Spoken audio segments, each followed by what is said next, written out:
Hello and welcome to day 13 of the Not Alone Today Chronological Bible Reading Plan. Today we'll be looking at Genesis 37 through 39. Chapter 37. So Jacob settled in the land of Canaan where his father had lived. Jacob's son Joseph was now 17 years old. His job, along with his half-brothers, the sons of his father's wives Bilhah and Zilpah, was to shepherd his father's flocks. But Joseph reported to his father some of the bad things they were doing. Now, as it happened, Israel loved Joseph more than any of his other children, because Joseph was born to him in his old age. So one day Jacob gave him a special gift, a brightly colored coat. His brothers, of course, noticed their father's partiality and consequently hated Joseph. They couldn't say a kind word to him. One night, Joseph had a dream and promptly reported the details to his brothers, causing even deeper hatred. Listen to this, he proudly announced. We were out in the field binding sheaves, and my sheaf stood up, and your sheaves all gathered around it and bowed low before it. So you want to be our king? Do you? His brothers derided, and they hated him both for the dream and for his cocky attitude. Then he had another dream and told it to his brothers. Listen to my latest dream, he boasted. The sun, the moon, and 11 stars bowed low before me. This time he told his father as well as his brothers, but his father rebuked him. What is this? He asked. Shall I indeed and your mother and brothers come and bow low before you? His brothers were fit to be tied concerning this affair. But his father gave it quite a bit of thought and wondered what it all meant. One day, Joseph's brothers took their father's flocks to Shechem to graze them there. A few days later, Israel called for Joseph and told him, "Your brothers are over in Shechem grazing the flocks. Go and see how they are getting along, and how it is with the flocks, and bring me word." Very good, Joseph replied.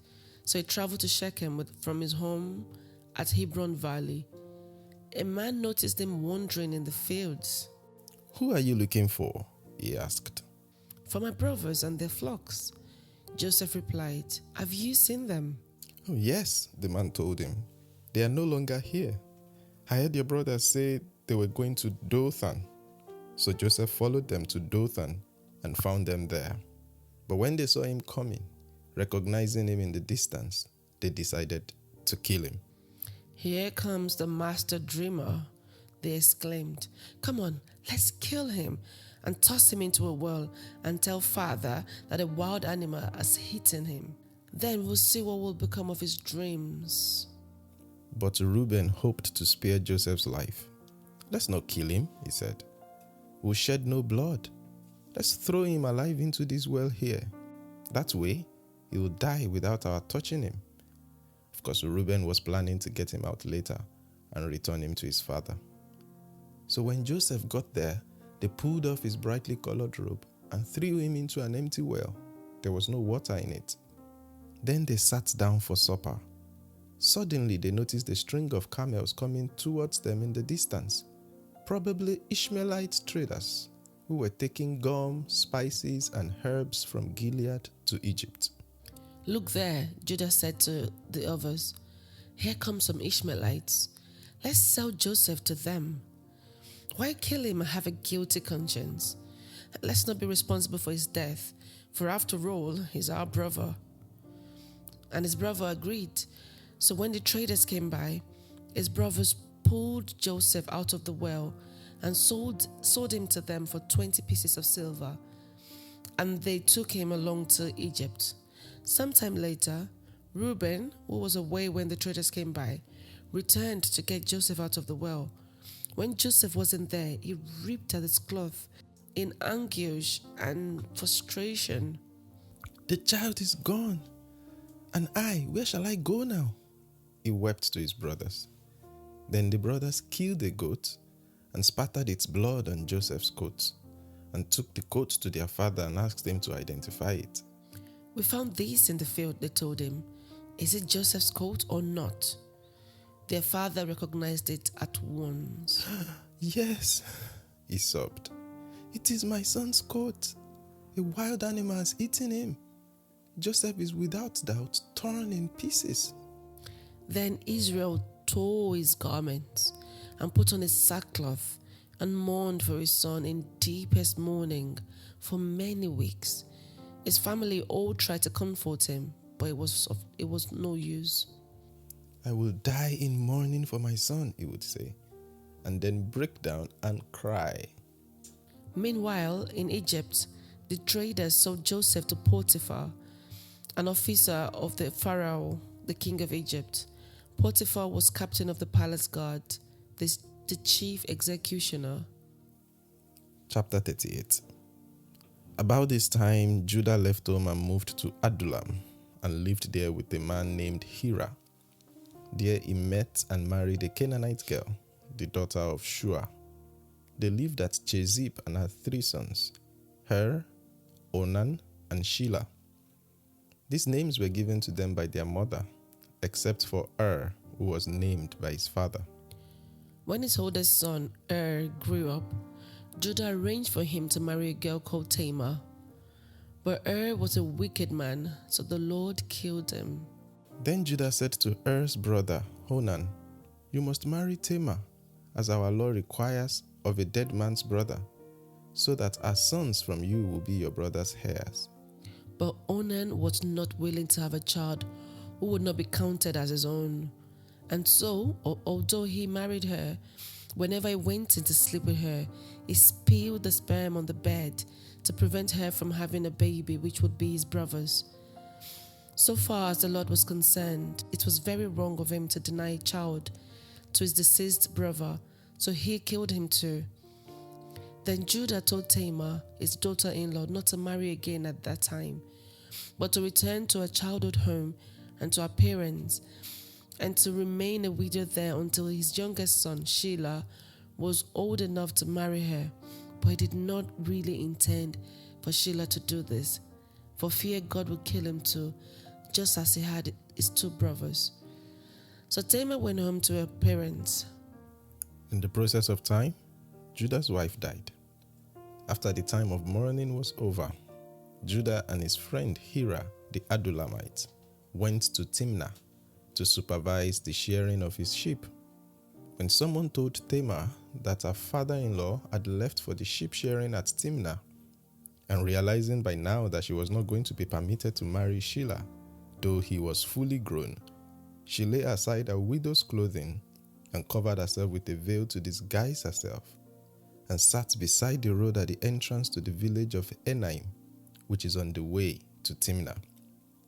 Judah noticed her as he went by and thought she was a prostitute, since her face was veiled.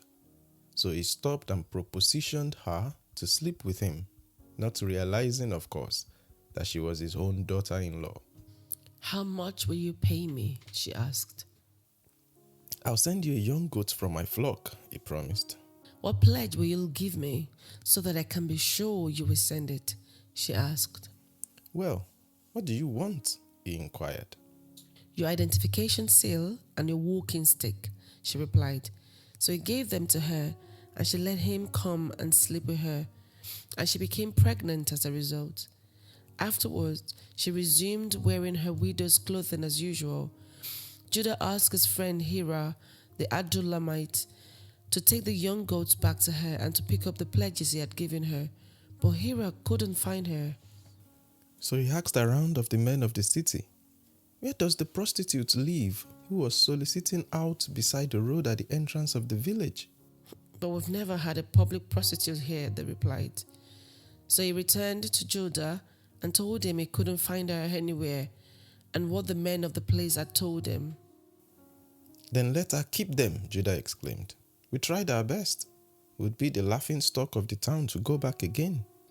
About 3 months later, word reached Judah that Tamar, his daughter-in-law, was pregnant, obviously as a result of prostitution.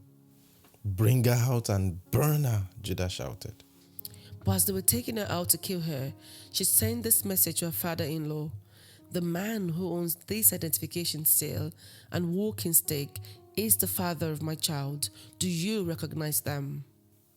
Judah admitted that they were his and said, "She's more in the right than I am, because I refused to keep my promise to give her to my son Shelah."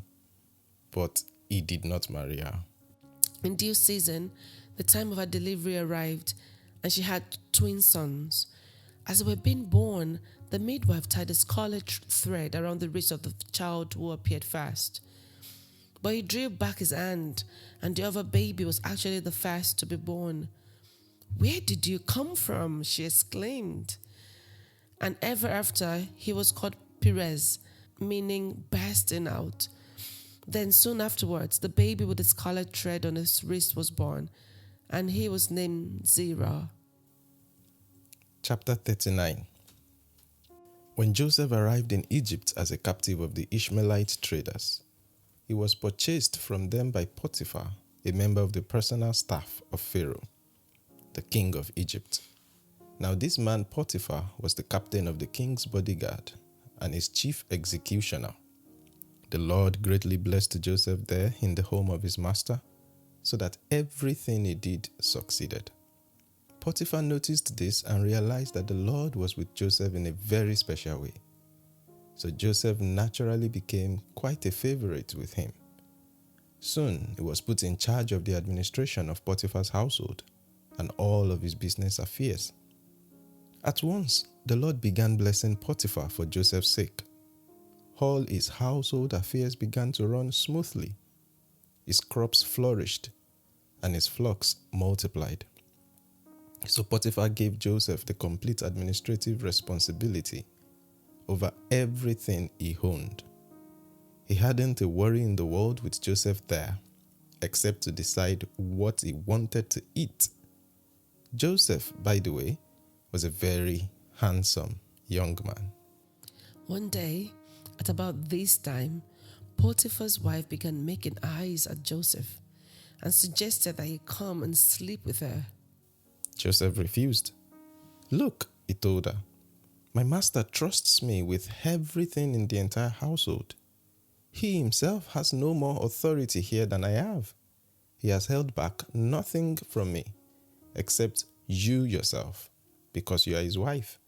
How can I do such a wicked thing as this? It will be a great sin against God." But she kept on with her suggestions day after day, even though he refused to listen and kept out of her way as much as possible. Then one day, as he was in the house going about his work, as it happened, no one else was around at the time, she came and grabbed him by the sleeve, demanding, "Sleep with me." He tore himself away, but as he did, his jacket slipped off, and she was left holding it as he fled from the house. When she saw that she had his jacket and that he had fled, she began screaming. And when the other men around the palace came in to see what had happened, she was crying hysterically. "My husband had to bring in this Hebrew slave to insult us," she sobbed. "He tried to rape me, but when I screamed, he ran and forgot to take his jacket." She kept the jacket, and when her husband came home that night, she told him her story. "That Hebrew slave you had around here tried to rape me, and I was only saved by my screams. He fled, leaving his jacket behind." Well, when her husband heard his wife's story, he was furious. He threw Joseph into prison, where the king's prisoners were kept in chains. But the Lord was with Joseph there too, and was kind to him by granting him favor with the chief jailer. In fact, the jailer soon handed over the entire prison administration to Joseph, so that all the other prisoners were responsible to him. The chief jailer had no more worries after that, for Joseph took care of everything, and the Lord was with him, so that everything ran smoothly and well. This is the word of the Lord. Thanks be to God. So, Kola, how did you find the reading? No, for today, don't call me Kola, call me Joseph. So, Joseph, Yes. for today, how did you find the reading of your story? That's my first name in it. Yeah, so I was given the heads up on day 12. I'm looking forward to day 13 to start the story of arguably one of my most favorite characters in the Bible because, yeah, that's my story.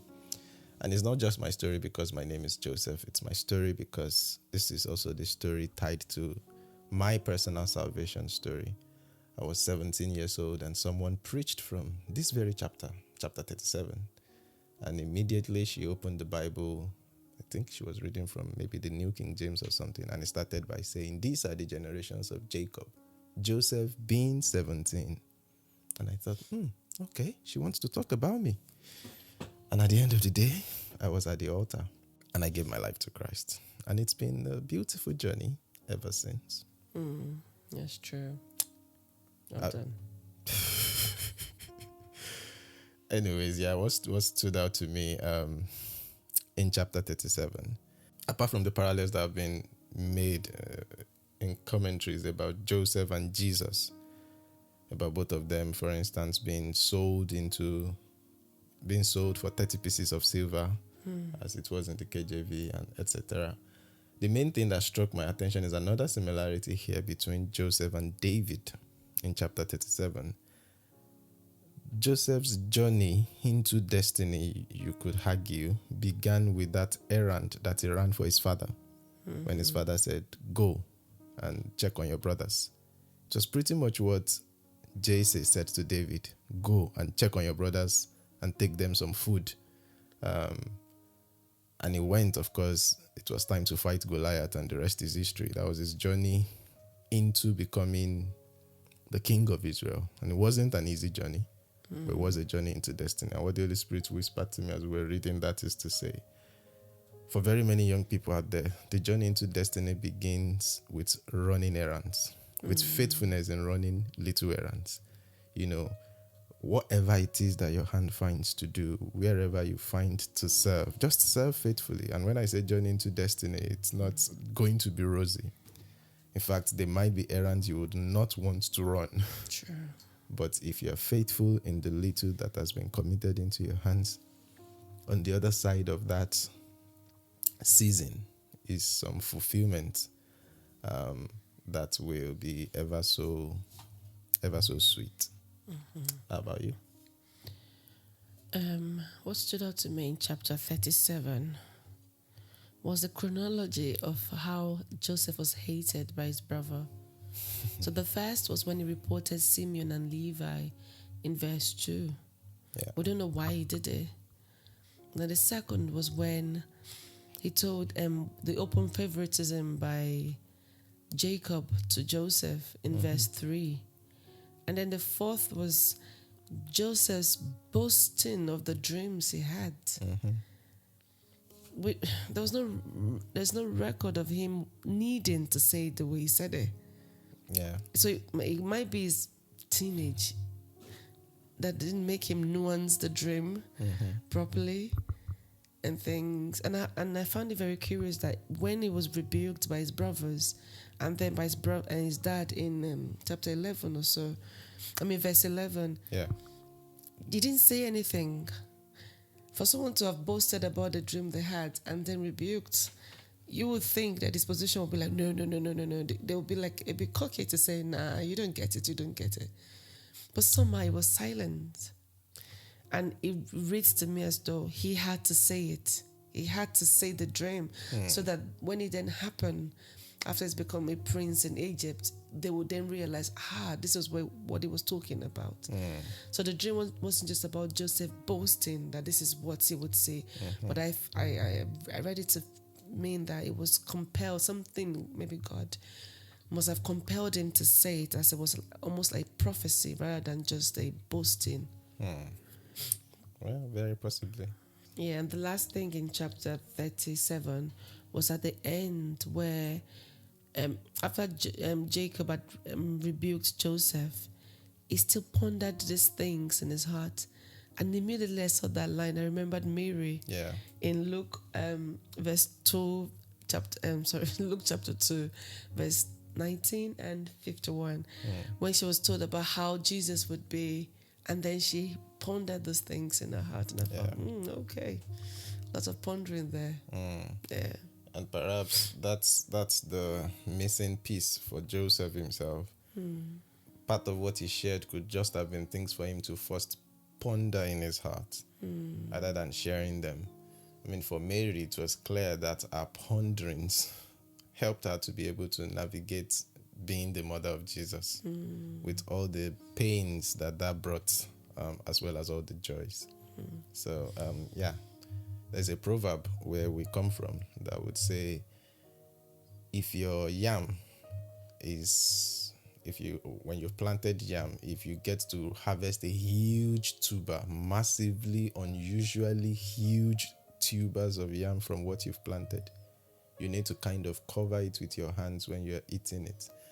And that's not to say you are being selfish, but in some sense, it's just one of those proverbs that gives a caution to how much you put yourself out there and how much you communicate the deepest secrets of your life, if you will.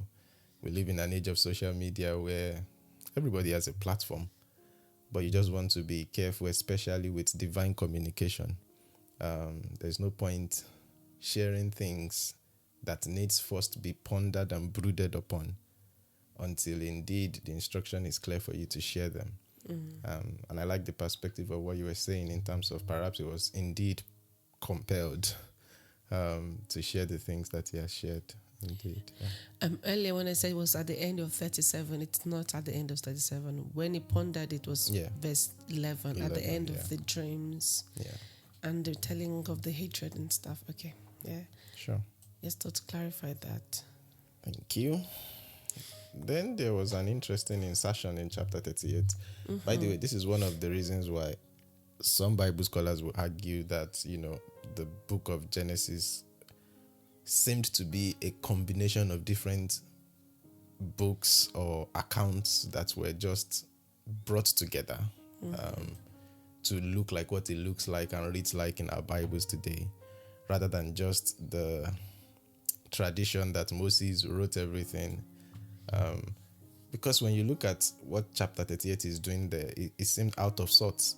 Chapter 37 ends with the fact that meanwhile, Joseph has been sold into Egypt. He has been bought by Potiphar. You get to chapter 39, all of that had to be repeated again as though we haven't heard it before in 37. And then in between those two accounts or two chapters, we have this totally unrelated account of Judah and Tamar. But I just wanted to mention that in case you're wondering what's going on here. Why did we go from Joseph to Judah and Tamar and back to Joseph? Well, that's what we have. Yes, I read it too in the commentary I used. Or not that it must be an insertion, but they made similarities between what happened with Judah and what happened with Joseph. So it kind of flows in a sense. Only that at the time Joseph was sold and the time Judah was said to have the 3 children, and then those children were ready for marriage, and then Sheila was waited upon to be given in marriage to Tamar. The timeline does not really work in that sense, but the rest of the part of the passages does play out well. Indeed. What stood out to me in chapter 38 is the fact that they said the names of 2 of the 3 children of Judah were given to them by their mother, and the name of one was given by the father. And I'm wondering, why did we need to know that? Actually, we're told that he married a Canaanite girl. And so perhaps there's something going on there as well with being unequally yoked because they were not, Jacob's children were not supposed to marry outside of the family. And we continue to see the recurrent sort of havoc that keeps doing. The people that bought Joseph originally were Ishmaelite traders, they said. So again, we see something going on there vis-a-vis. It's almost like there are 2 genealogies that are competing one with the other in the unfolding story. Yeah. Just following on what you said. Yeah. It's also significant. You know how you said that Jacob's children did not marry from their tribe. Yeah. I think it's mostly Jacob's fault, not the children's. Okay. Abraham made sure that Isaac had a wife from his clan. Yeah. Rebecca made sure that Jacob went back to his brother Laban to find a wife. Yeah.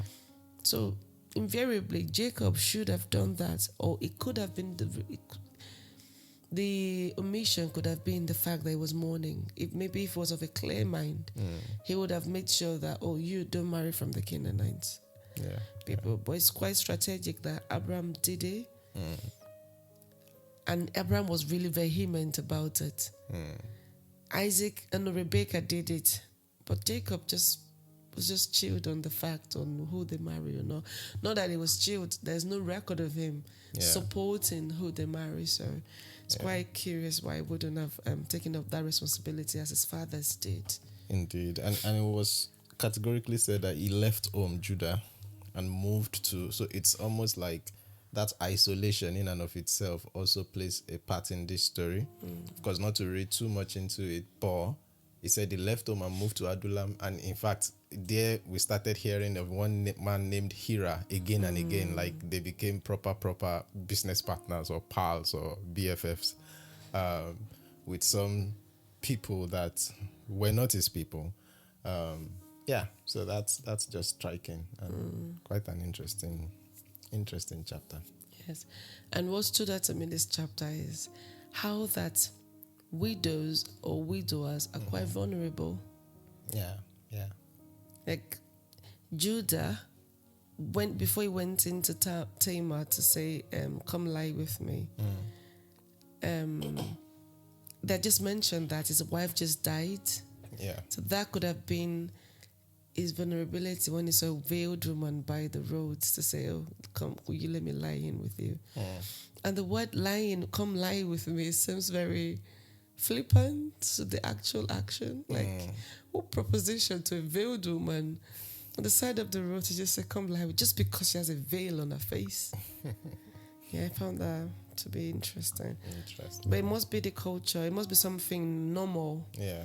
Because when Hira went back to redeem the pledge he made to the prostitute, he said, the ESV version said, he called the woman the cult prostitute, as though to make it polished. Like, my master didn't just sleep with any prostitute.